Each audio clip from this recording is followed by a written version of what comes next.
Sorry. Good morning. It's Monday, April 24th, 2023. This is part one of the ride into work. So, as per usual, I don't have much, but I'll tell you about my weekend. Funny stories. No, not funny at all. Did some lawn maintenance, garden work. Anyway, we have these yew bushes. They're enormous. One of them is, I want to say it's maybe 60 feet long, and it was like, let's say 7 feet wide.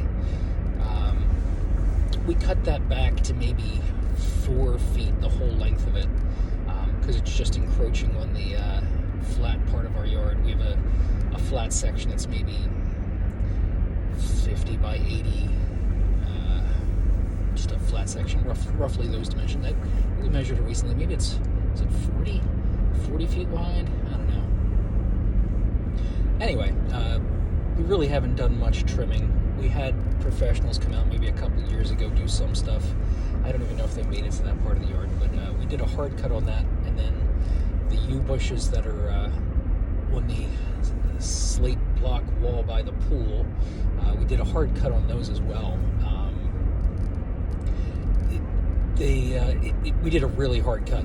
We left the green on top, and then we'll trim that later if the green comes back. If they die, it's not a big loss because both me and my wife are allergic, hence the coughing. So yeah, it was a lot of debris. If you know what to do with yard debris, we'd like to know, because we've got about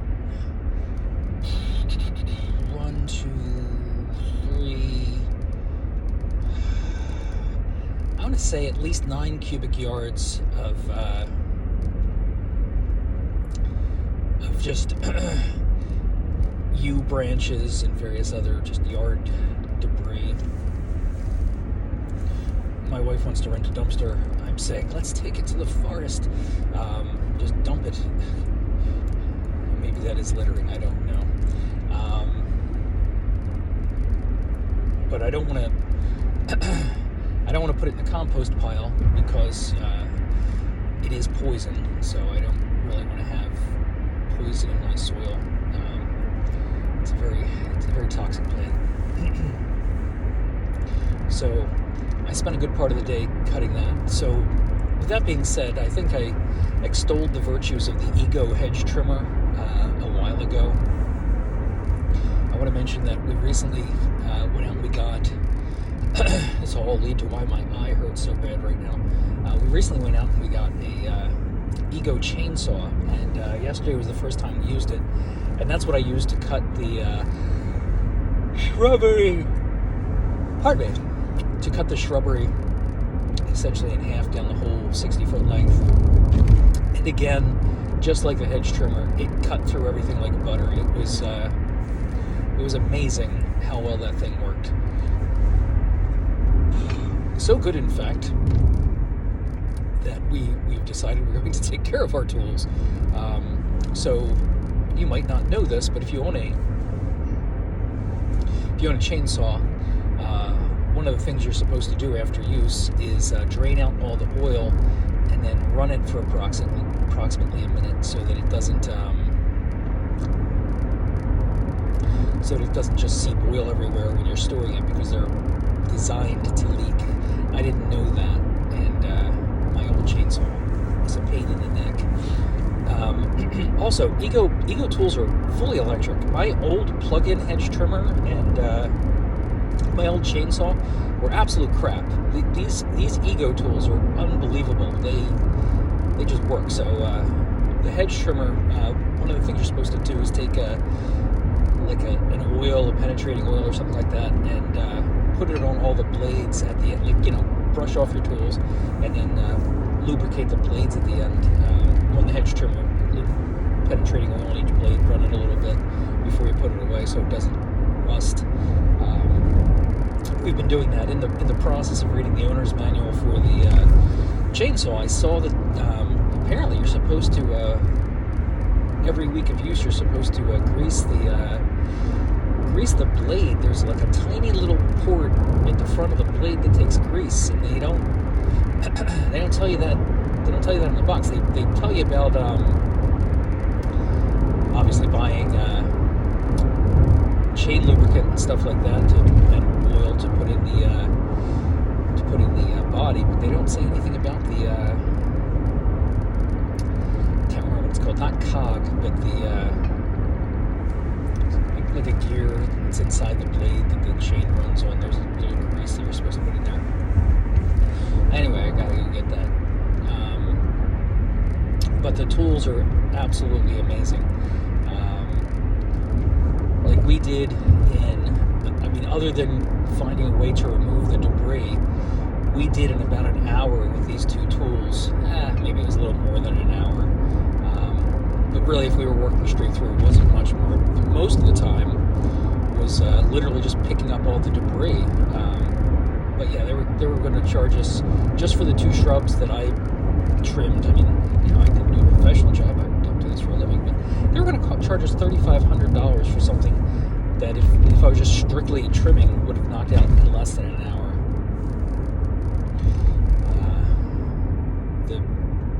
Carrying the debris up to the upper yard and stacking it around one of the older trees, that took a while. Like I said, it's a lot of debris. It's about tits high, and it wraps around the tree like a good 3 feet deep. So it's a lot of debris. I mean, it'll slowly degrade, but we got to get rid of it. We can't just leave that giant brush pile there. So anyway, back to the story, the same story.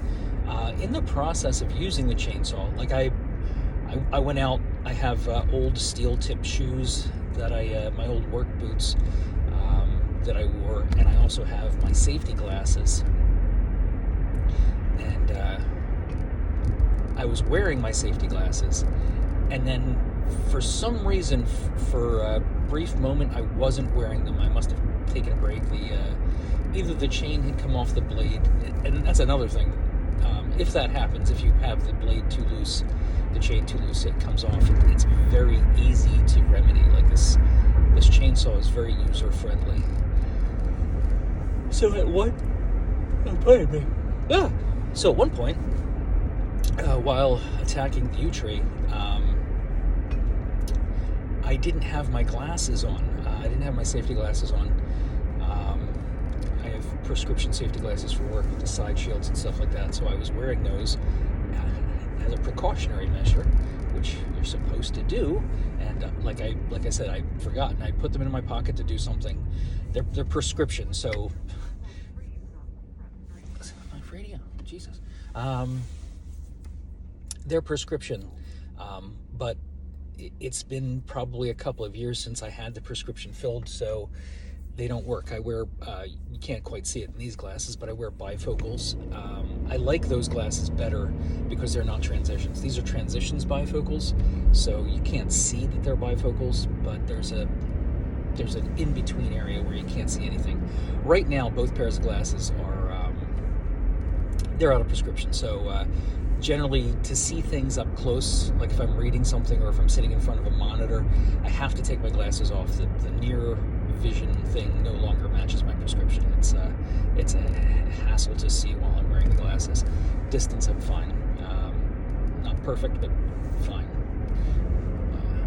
Actually cold. Let me turn the heat on. So anyway, as I was saying, I was cutting the so cold.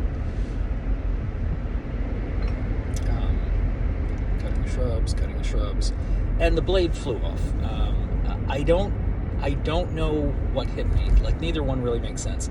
Either a large stick, while I wasn't wearing my glasses, came up and popped me right in the eye, or what seemed likely at the time was it was the chain. But there's no... My eye hurts a lot. It still hurts. It's been hurting for since yesterday afternoon when I hit it. There's no obvious scratches. There's some irritation, but it hurts and it burns. Probably from all the yew tree dust. And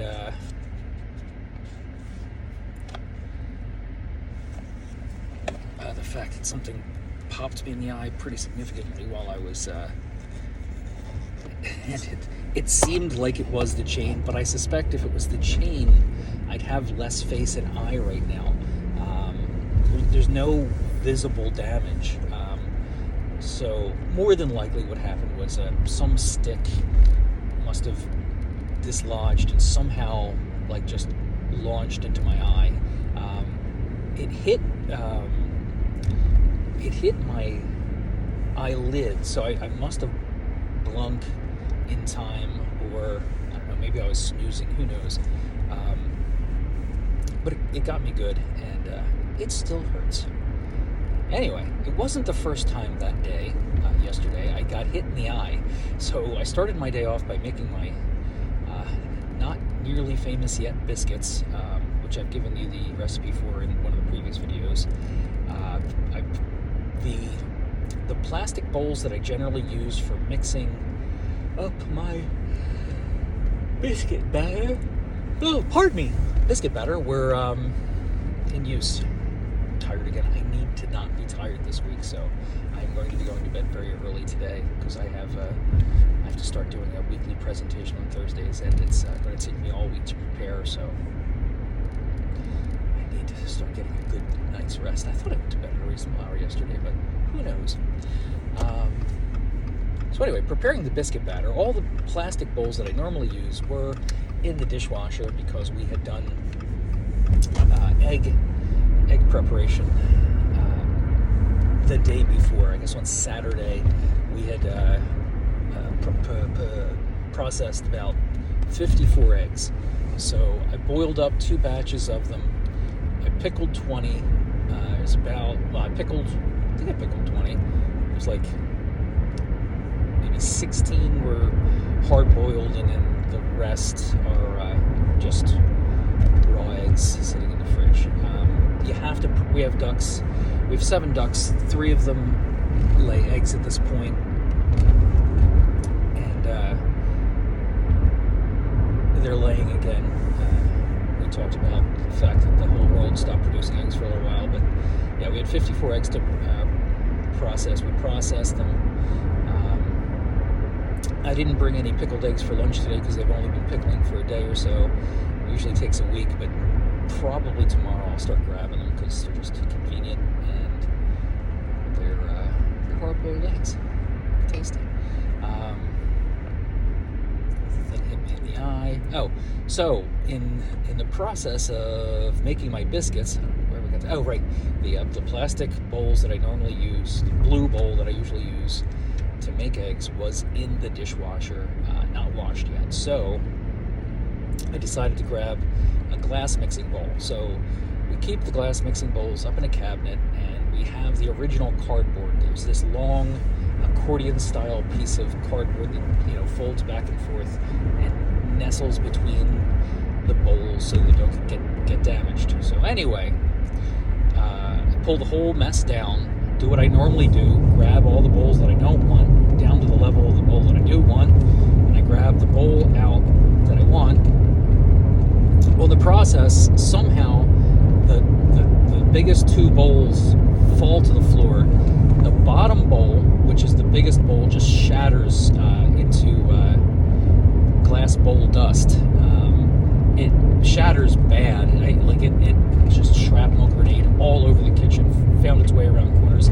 Piece of glass literally shot up from the floor and hit me right in the eye. It literally came straight up and bonked me in the eye. No obvious damage, but that's how the day started. So it was obviously the day I was going to keep trying to lodge things into my eye. What fun.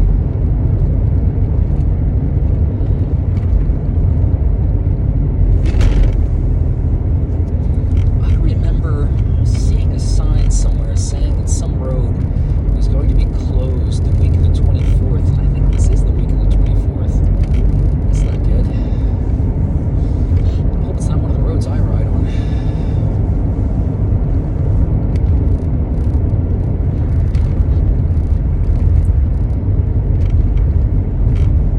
haven't opened the pool yet. I started skimming the debris off the tarp on top of the pool. I know some years by now I have the pool opened, but we thought it was more prudent to get the shrubs trimmed before we open the pool so that all that debris doesn't fall into the pool.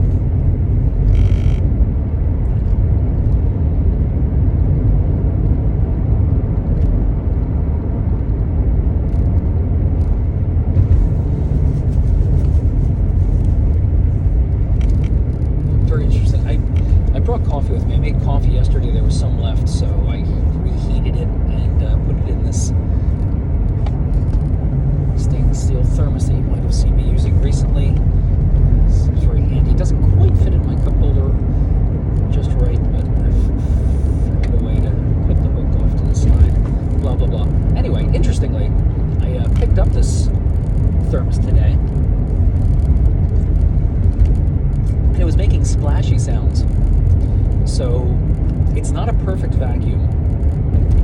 And I guess when it's in the dishwasher, there must be a seal around the bottom. There's a rubber bottom, which I thought was just a glued-on anti-slip device, but that must seal it because it was clearly full of liquid enough that it was splashing around when I was moving it. And for me to notice it, it was kind of weird, but.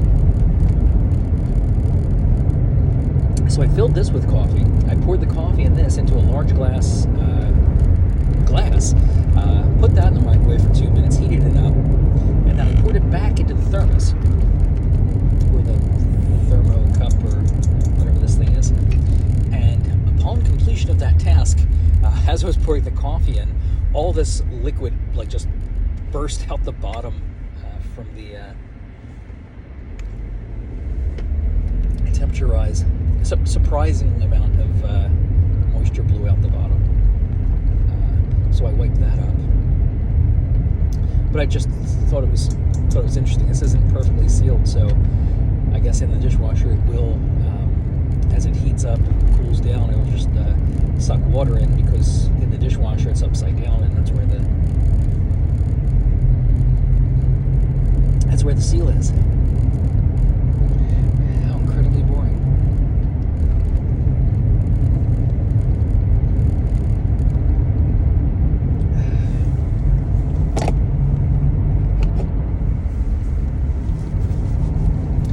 If I'll make 3 of these today. Like I said, I don't have content for one, and I really am tired, so I'll have to think long and hard about a part 2 and part 3. Or think shortly or barely at all. I really don't have to put any thought into it. I make the decisions. I'm in charge here. I'll decide whether or not I want to make more videos. Will I decide? So I got a much earlier start today. Like I said, I have a weekly meeting that I volunteered to do a while ago, and now my boss is forcing me to do it. I just got to get my head screwed on. I got to remember what metrics I used to report on. There was a whole slew of stuff. There was purchasing, late purchase orders, the amount we've spent for the month. There was the whole financials thing, but I believe a lot of that was offloaded to Power BI. I just don't know if we're using that. So I'll have to look. I'll throw a bunch of stuff together, see what's relevant nowadays, and we'll focus on mostly the stuff that's steerable, the things that the metrics that we can work on. Like, some metrics are not useful at all. Like, you can report on stuff, but if you have no ability to act on it, it's just information to have, not always necessarily a good thing or worth the time. You really only need to report on actionable items.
was working from home. It's another thing I've got to point out. Like when I used to do this stuff, I used to come in early when I lived 10 minutes away and just do this on my personal time. I can't really do that anymore because I don't live 10 minutes away. I did plan on doing it yesterday, but I didn't ask for authorization to work the weekend, and I figure I can still knock it out before Thursday, so that's that. Oh, we're up against 22 minutes.